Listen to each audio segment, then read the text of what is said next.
Hello, எப்படி இருக்கேன் எல்லோரும்? நான் இப்போது என்னுடைய ஸ்டைலில் நான் சாம்பார் பொடி பண்ண போகிறேன்.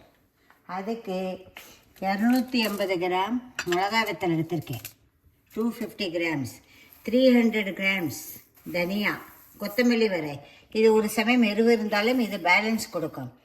200 கிராம்ஸ் துவரம்பருப்பு, 100 கிராம்ஸ் கடலைப்பருப்பு, 20 கிராம்ஸ் சீரகம், 20 கிராம்ஸ் கடுகு, 40 கிராம்ஸ் வெந்தயம், 20 கிராம் உளுத்தம்பருப்பு, மிளகு 20 கிராம்.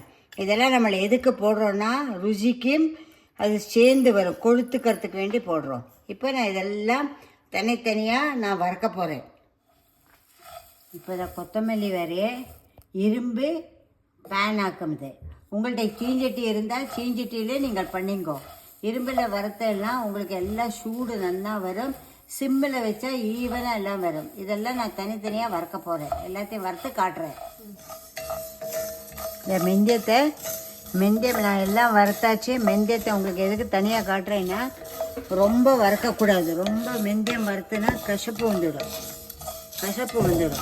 அதனால் கொஞ்சம் பொன் கலர் வரும்போது எடுத்துடணும். சீராமும் ஜாஸ்தி வறுக்கப்படாது இது. அது மாத்திரம் நீங்கள் பார்த்துங்கோ. அது இல்லாமல் இது இரும்பு பேன் ஆனதுனால அது வேகம் சுட்டு விட்றது. நான் சிம்மில் வச்சு தான் எல்லாம் வறுத்துருக்கேன். அதெல்லாம் சிம்மில் வச்சு தான் அதை வறுத்தாச்சு.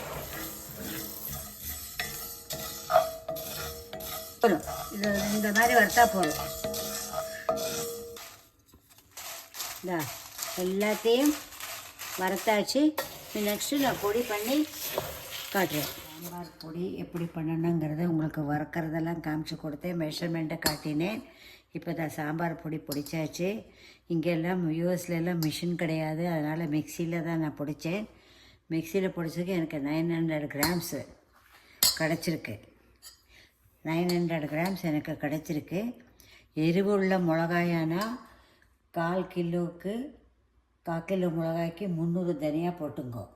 எருவில்லாத மிளகாயானா ஈக்குவலாக 250க்கு 250, 1/4க்கு 1/4 போட்டுங்கோ. உங்களுக்கு இன்னும் கலர் வேணும்னா ஒரு 50 கிராம் காஷ்மீரி சில்லி கூட இதோட வறுத்து பிடிச்சி போடலாம். கலராகவும் இருக்கும், மணமாக இருக்குது. இது சளிச்ச கப்பியை நான் 2 கிளாஸ் ரசத்தையும் வச்சேன். அது கூட நான் வேஸ்ட் பண்ணலை. அதேமாதிரி நீங்களும் இதேமாதிரி பண்ணி பாருங்க. மணக்க சாம்பார் பொடி ரெடி. பாய்.